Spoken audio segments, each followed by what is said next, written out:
عرشي التراب يضمني وهو غطائي حولي الرمال تلفني بل من ورائي. ایک بڑا دلچسپ قصہ کتابوں میں لکھا ہے کہ بادشاہ اپنے وزیروں مشیروں درباریوں کے ساتھ شکار کے لیے نکلا، اور جو ہی انہوں نے سفر کا آغاز کیا تو ایک ایسا آدمی سامنے سے گزرا جو ایک آنکھ کی نعمت سے محروم تھا، ایک ہی آنکھ تھی بیچارے کی. اب انہی توہمات کا شکار بادشاہ، اس نے کہا اس نے صبح صبح آ کر ہمارے اس سارے منصوبے میں کھنڈت ڈال دی ہے. اب ہم شکار پہ نکلے ہیں تو یہ منحوس متھے لگ گیا ہے، تو اب تو سارا دن ہماری محنت اکارت جائے گی، تو امید نہیں کہ اسے کوئی شکار ملے، تو اس کو پکڑ کر جیل میں بند کر دو.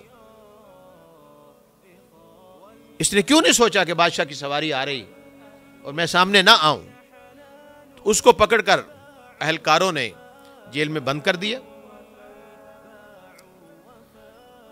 اور حسن اتفاق کہ اس دن پہلے دنوں کی نسبت بادشاہ کو شکار بہت زیادہ ملا اور بڑی آسانی سے ملا، اور لوٹتے ہوئے وہ بڑا خوش تھا.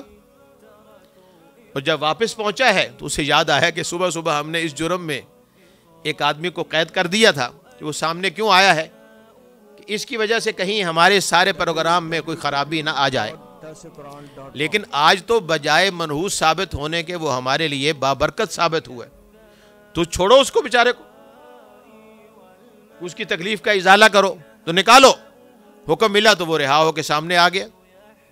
اس نے کہا جاؤ یار، ہم نے تمہیں خام خواہ صبح پکڑ لیا تھا، تم ہمارے لیے آج بابرکت ثابت ہوئے ہو.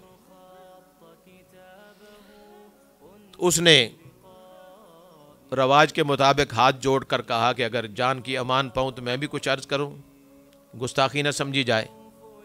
ہاں ہاں کہو، تم بھی زیادتی ہوئی تمہارے ساتھ، تم کہہ سکتے ہو.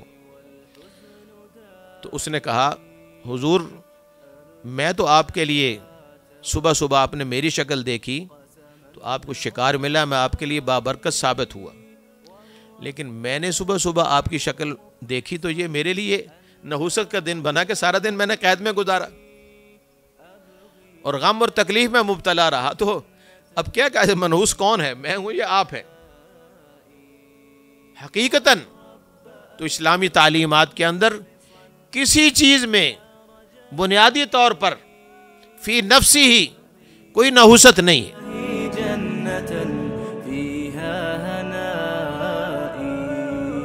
والرب أدعو مخلصا أنت رجائي أبغي إلهي جنة فيها